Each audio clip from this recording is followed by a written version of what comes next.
reste des diagrammes qu'on ne va pas présenter. Donc, l'objectif de la séance d'aujourd'hui ne sera pas de présenter les diagrammes UML, mais juste que vous ayez une idée. Donc, alors j'ai vérifié tout à l'heure, la dernière version, c'est 2.5.1. Donc, je n'ai pas eu l'occasion de vérifier ce qui a été modifié par rapport à la version 2.5, mais vu que c'est un 2.5.1, je ne pense pas qu'ils aient rajouté un nouveau diagramme. Donc, j'imagine que pour l'instant, c'est la liste des diagrammes existants. Donc, si vous voyez bien le schéma, on a deux types. Donc, UML partage les diagrammes en deux types. Les diagrammes structurels et les diagrammes comportementaux ou de comportement, behavior. Donc, les diagrammes structurels ou statiques et diagrammes comportementaux ou dynamiques. Pour les diagrammes structurels, on a le diagramme de package, diagramme d'objet, diagramme de déploiement, diagramme de composants, diagramme de structure composite, diagramme de classe et diagramme de profil. Ce qu'on connaît, on les parcourt rapidement. Ce qu'on ne connaît pas, on s'attend à 2 minutes juste pour décrire à quoi ils servent et comment les utiliser. Donc, voici les diagrammes de structure. Objet, normalement, vous connaissez. Donc, un diagramme objet, à partir d'un diagramme de classe, j'instancie. Donc, le diagramme d'objet contient les instances réelles, les instances d'objets à partir de classes. Diagramme de package. Alors, on a l'occasion de voir le diagramme de package dans le ToTrack UP dans la phase analyse, découpage en catégories. Donc, on vous dit, il consiste à utiliser un diagramme de classe pour y représenter la hiérarchie des modules, donc les catégories d'un projet. L'objectif, c'est de répartir les classes du diagramme de classe en catégories et de définir les dépendances qui existent parmi ces catégories.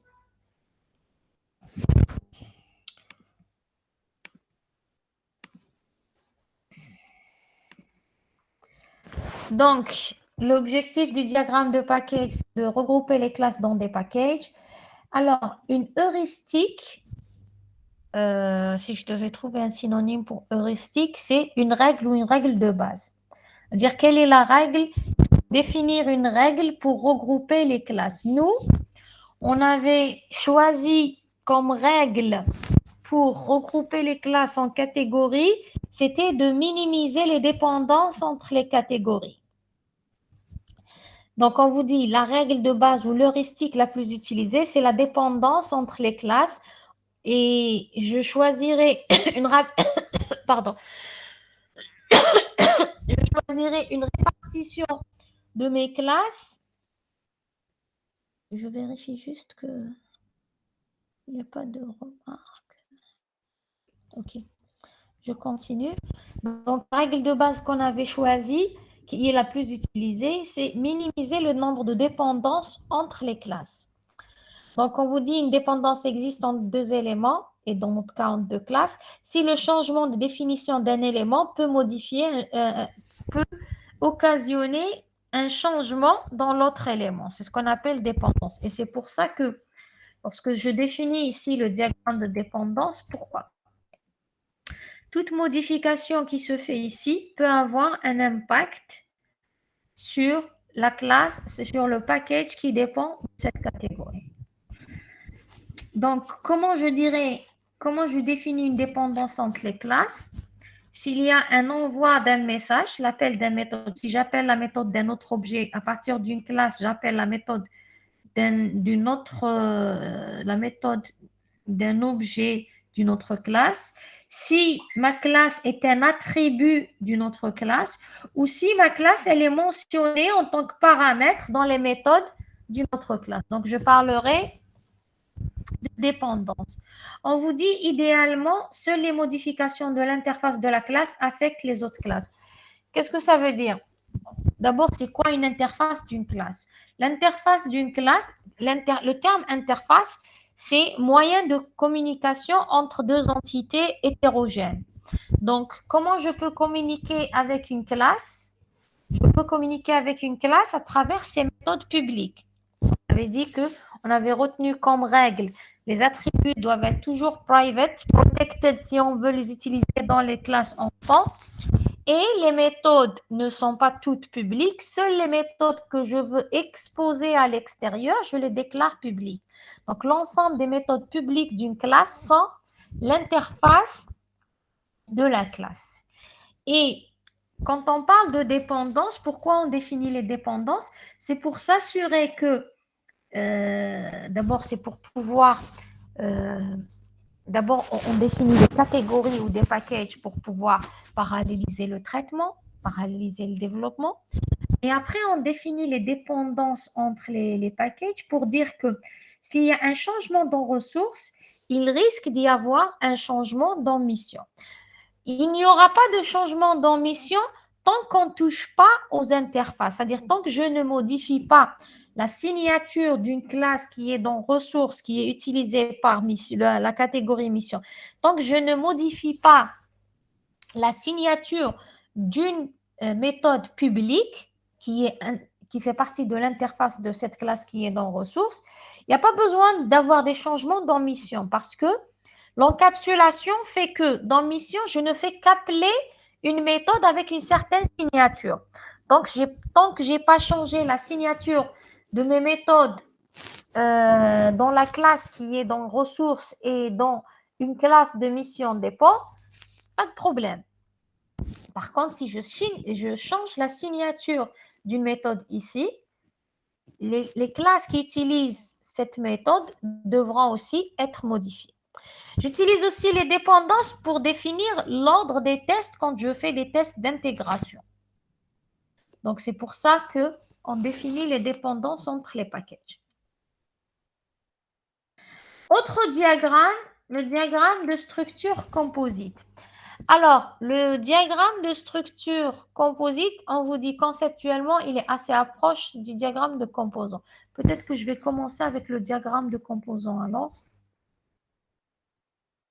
Un diagramme de composant est un diagramme, donc on vous dit d'abord qui ressemble à ça.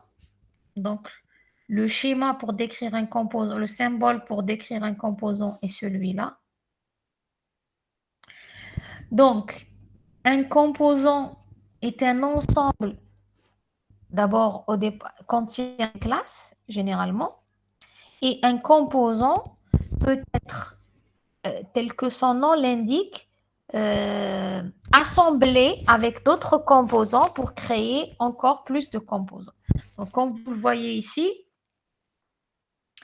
j'ai un composant coiner pour dire monnaie, argent, et composant drink maker, donc une machine à café. Elle contient une partie pour recevoir et traiter la monnaie, une partie pour préparer les boissons et finalement un composant machine café contient les deux. Donc nous avons pour les diagrammes de composants donc des éléments qui composent. Donc, principalement, on parle du composant, de l'interface fournie et de l'interface requise. Une interface fournie, elle va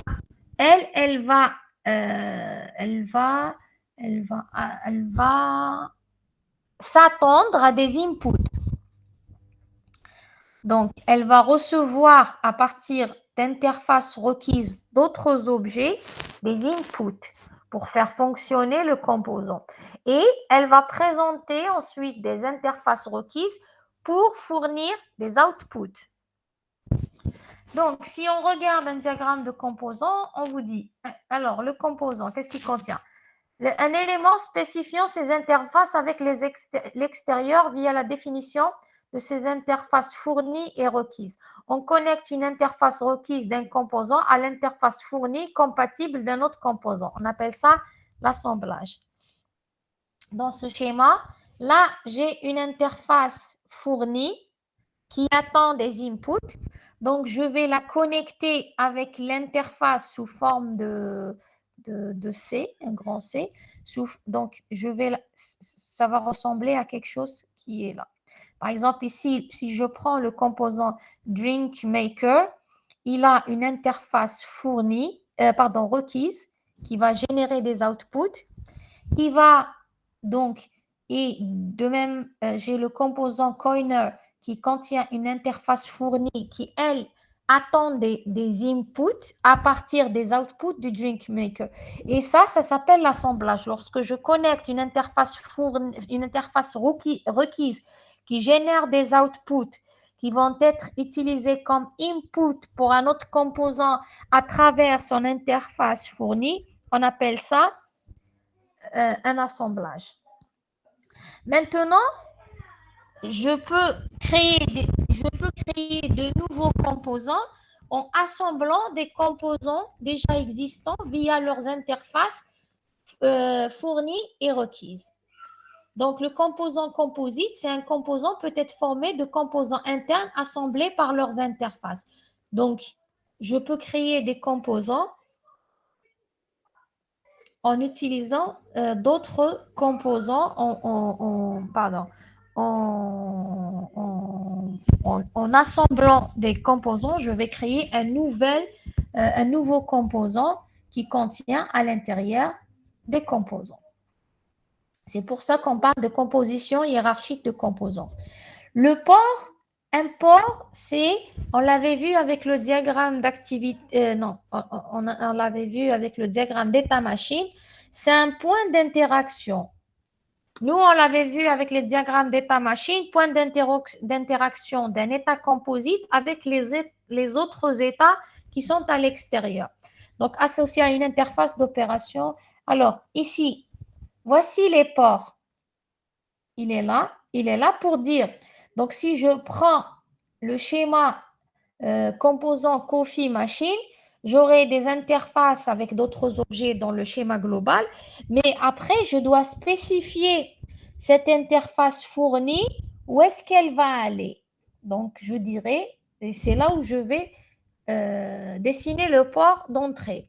Le port de sortie, même chose, c'est-à-dire je spécifie d'où viennent les outputs de cette sortie. Ils viennent de là et de là. Le connecteur de délégation lie un port de composite à un port de ces éléments. L'assemblage lie une interface d'un élément interne avec celle. Alors, on a ici, voici ce qu'on a appelé la délégation. C'est pour dire que finalement, le input qui vient ici, il va être utilisé là. Et là aussi, on a une délégation pour dire que les outputs que j'ai ici, ils viennent de là et de là. L'assemblage, on l'avait dit, c'est quand j'ai une relation interface fournie, interface requise, assemblée pour créer un nouveau composant. Elle peut être externe, elle peut être interne. Donc, si je devais décrire un diagramme de composants tel que son nom l'indique contient des composants qui sont assemblés pour fournir de nouveaux composants. Je reviens maintenant au diagramme de structure composite. Donc, diagramme de structure composite, c'est un diagramme, on vous dit, conceptuellement assez proche d'un diagramme de composants. Maintenant, quelle est la différence entre un diagramme de composants et un diagramme de structure composite? C'est que le diagramme de structure composite, généralement, décrit l'architecture interne d'une classe. Donc, la classe va contenir des éléments, des objets, c'est une sorte de diagramme de classe. c'est une sorte. Donc, la classe, dans le diagramme de classe, la classe, elle est décrite avec ses attributs et méthodes.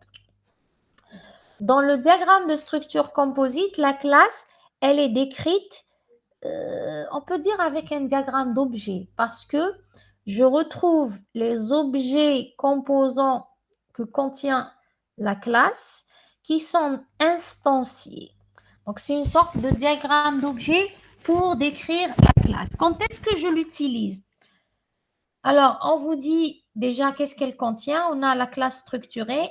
C'est une classe dotée d'une structure interne. Elle contient des participants reliés par des connecteurs. Au sein de son conteneur, un participant possède un type et une multiplicité. Un connecteur est une relation contextuelle. Elle est là. C'est cette relation contextuelle. On ne l'appelle pas association dans... On ne l'appelle pas association, on l'appelle connecteur. C'est quoi la différence avec une association classique? Chaque association est indépendante des autres alors que les connecteurs d'une classe structurée partagent un contexte unique. Alors, dans quel contexte j'utilise le diagramme de structure composite? Regardez. Prenons l'exemple d'une voiture. Une voiture, elle contient 4 roues et un moteur. Et un moteur actionne les 2 roues avant. Si je fais ce schéma, je dirais juste que le moteur utilise 2 roues parmi les 4 roues de la voiture. Maintenant, pour spécifier quelles sont les roues qui sont actionnées par le moteur, voici le schéma. Donc ça, c'est un diagramme de classe avec voiture contient roue et moteur. Ça, c'est le schéma de structure composite qui décrit la voiture. Donc, la voiture contient un objet moteur, un objet avant qui va contenir les 2 roues avant, un objet arrière qui va contenir les 2 roues arrière. Et le moteur actionne les 2 roues. Donc, je ne représente pas. Et avec un diagramme de classe, je mets voiture, roue, moteur et actionne. Je représente ce schéma et lève beaucoup d'ambiguïté liée à cette relation actionne. Donc finalement, si je regarde un diagramme de structure composite, il décrit sous format, on va dire, d'un diagramme objet, la structure de la voiture. Cela n'empêche pas, après, pourquoi on vous dit ressemble au diagramme de composants? Parce que il a des interfaces requises, il a des interfaces fournies qui permettent de connecter les diagrammes de structure composite. Il a aussi des ports, le port qui est le point d'interaction entre la classe structurée et son environnement. Donc, c'est pour ça qu'on vous a dit ça ressemble à un diagramme de composants. Donc, une collaboration décrit une relation contextuelle qui prend en charge l'interaction entre un jeu de participants. Vous avez ici un exemple où j'ai une chaîne IFI avec les différents composants et on décrit les différentes interfaces et les différents ports. Alors, diagramme de déploiement. C'est quoi un diagramme de déploiement? On l'avait vu, si je reprends l'exemple de TwoTrack UP, on a une partie, on a la capture des besoins fonctionnels nous permet de définir le diagramme de classe fonctionnelle. La capture des besoins techniques nous permet de définir les besoins techniques et une sorte de ce qu'ils ont appelé conception générique pour définir les classes liées à l'aspect technique. Lorsque je développe une solution logicielle, j'ai des modules logiciels qui doivent tourner sur du hardware. Donc, le hardware doit être défini et dimensionné pour les besoins non fonctionnels du client. Et ensuite, on doit spécifier. On n'est plus dans le cas du desktop où tous les composants de l'application sont installés dans une même machine. Généralement, dans une solution logicielle, on va dire, où j'ai choisi, par exemple, on avait parlé des architectures, une architecture 3 tiers ou 1 tiers. Donc, je vais me retrouver avec des serveurs d'application, serveurs de base de données. Et donc, mon application qui a été développée sous format de composants ne sera pas forcément installée complètement sur une seule machine. Le diagramme de déploiement, donc, on vous dit, il définit la relation entre le logiciel et le matériel. C'est lui qui va me dire, voilà ce que j'aurai comme hardware pour la solution et voilà où est-ce que je vais installer chaque composant sur quelle machine. Donc, c'est pour ça qu'on vous dit un nœud, unité informatique, on a les connexions et le composant module physique du code. Donc, un exemple ici de diagramme de déploiement où j'ai sur un nœud, donc ici, mon nœud, c'est un serveur Linux. Il contient le composant serveur de base de la base de données et le serveur de base de données. Il contient le composant, par exemple, serveur d'application. On utilise une connexion TCP/IP pour la communication entre les deux nœuds, le client avec l'interface utilisateur. Un autre exemple de diagramme de déploiement où j'ai des utilisateurs connectés à Internet.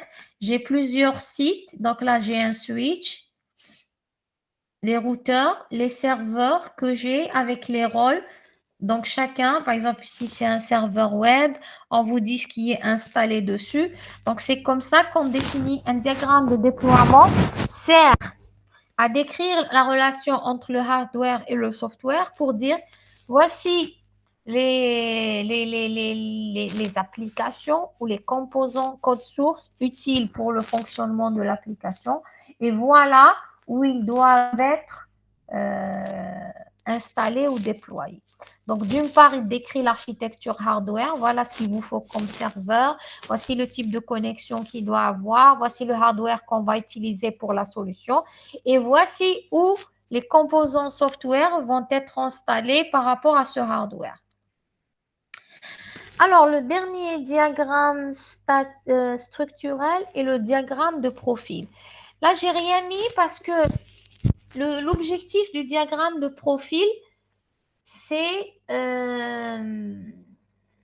de créer des adaptations de UML pour des contextes spécifiques.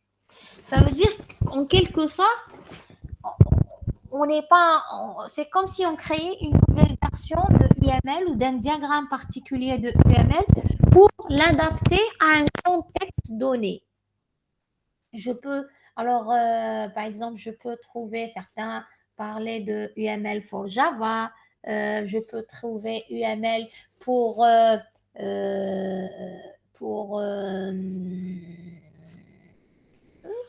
c'est-à-dire pour une plateforme donnée ou pour une technologie donnée. Donc, l'objectif, c'est de créer des diagrammes UML qui héritent des diagrammes UML qu'on connaît et qui sont adaptés à un contexte particulier. Donc, deuxième partie de notre diagramme, ça va être les diagrammes de comportement. Les diagrammes dynamiques. Certains les appellent diagrammes de comportement, certains les appellent diagrammes dynamiques. Donc, on connaît le diagramme de cas d'utilisation, on connaît le diagramme d'état-machine, on connaît le diagramme d'activité. Ensuite, on a les diagrammes d'interaction. On connaît le diagramme de séquence, on connaît le diagramme de communication. On va voir le diagramme de vue globale d'interaction. Le diagramme de vue globale d'interaction est une sorte de fusion entre le diagramme de séquence et le diagramme d'activité. C'est un diagramme d'activité, mais qui contient, au lieu de contenir des activités, il va contenir des diagrammes de séquence. Donc, c'est donc une vue globale d'interaction. Pourquoi on l'appelle vue globale d'interaction? Généralement, quand on décrit les diagrammes de séquence, on le fait pour un scénario donné parce qu'on ne peut pas, on peut pas tout représenter.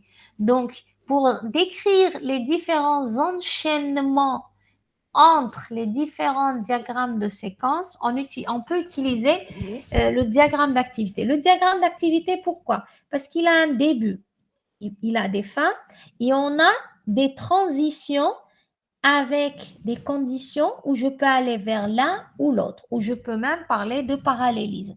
Donc, le diagramme qu'on a ici, il permet de décrire, je pense, un DAB, l'utilisation du DAB. Donc, je peux utiliser le REF puisque c'est un diagramme de séquence qui a été décrit ailleurs. Ensuite, je rajoute ici un diagramme de séquence. Ensuite, si le pin est égal, donc j'aurai cette interaction. Ensuite, cette interaction. Sinon, je vais à la fin.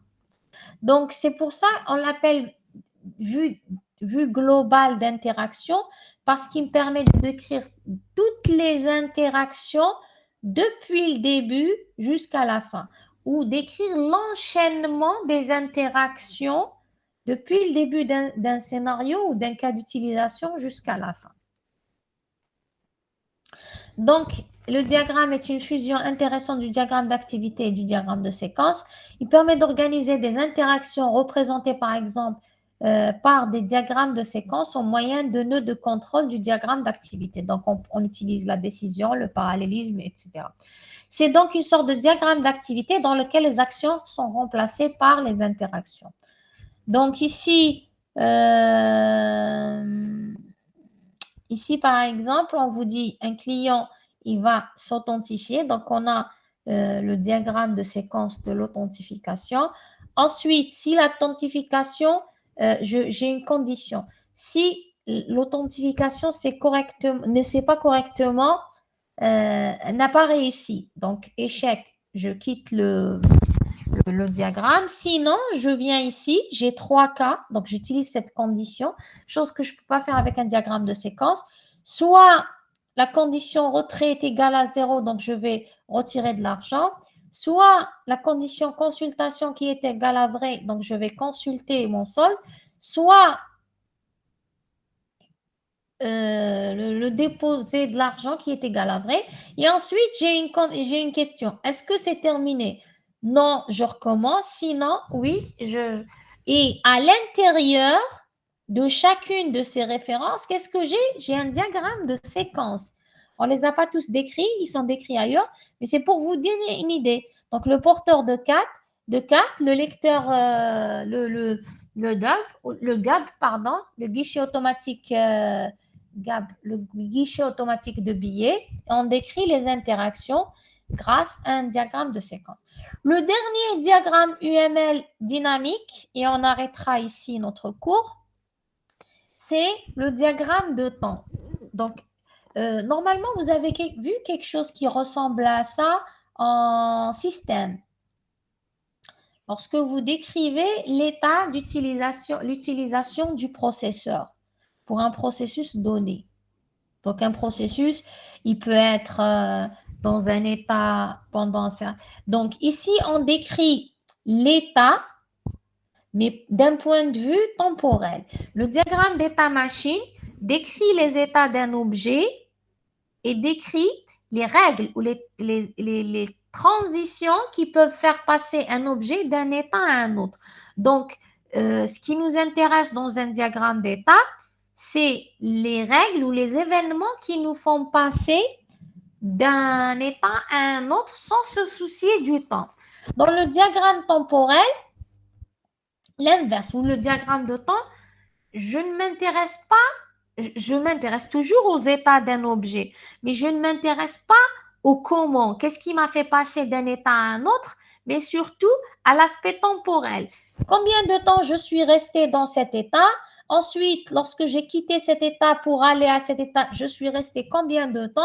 Ensuite, pour quitter cet état pour aller à un autre, je suis restée combien de temps? Donc, je m'intéresse aux différents états que connaît un objet dans son cycle de vie je m'intéresse à l'aspect temporel et non pas au stimuli ou à l'événement qui a causé le changement. Si je m'intéresse à la cause du passage d'un objet d'un état à un autre, je consulterai à ce moment-là le diagramme d'état-machine. Donc, cette séance l'objectif de cette séance était principalement, ce n'est pas un cours sur les diagrammes UML restants, c'est juste pour votre propre culture, pour savoir que finalement, dans UML, on a 1, 2, 3, 4, 5, 6, 7, 8, 9, 10, 11, 12, 13, 14 diagrammes UML sur les 1, 2, alors 1, 2, 3, 4, 5, 6, 7. Donc finalement, on a vu la moitié des diagrammes existants. Mais, alors par exemple, pour votre PFE, vous pourriez vous intéresser un peu plus tout seul en cherchant sur Internet le diagramme de composants pour décrire votre application, la répartition de votre application en composants, et le diagramme aussi de déploiement pour décrire la répartition de vos composants sur le différent hardware que vous aurez, que vous prévoyez pour votre solution. Voilà. Des questions sur ce que je viens de présenter? Des questions? Pas de questions? Vous êtes là? Il y a quelqu'un? Allô? Il y a quelqu'un? Oui, madame Allah. Ok, vous me rassurez. Donc, si vous n'avez pas de questions, on arrête ici. Donc, demain, il y a une étudiante qui m'avait proposé de faire le cours à 8 heures pour que vous puissiez faire le test à 9h40. Je suis vraiment désolée. Je ne pourrai pas le faire. J'ai d'autres obligations à 8 heures qui m'empêchent de prendre le cours à 8 heures. Donc, le cours demain, ça va être à 9h40. Nous allons corriger le dernier exercice de diagramme état-machine du vidéoprojecteur. Donc, je vous ai demandé de m'envoyer le corrigé. On le corrigera demain, Inch'Allah. Donc, si vous n'avez pas de questions, on arrête ici. On arrête ici? Oui, madame, pourquoi? D'accord, ok. Alors, merci pour votre attention. Au revoir. Merci, madame. Au revoir. Merci à vous. Au revoir. Au revoir. Au revoir. Au revoir.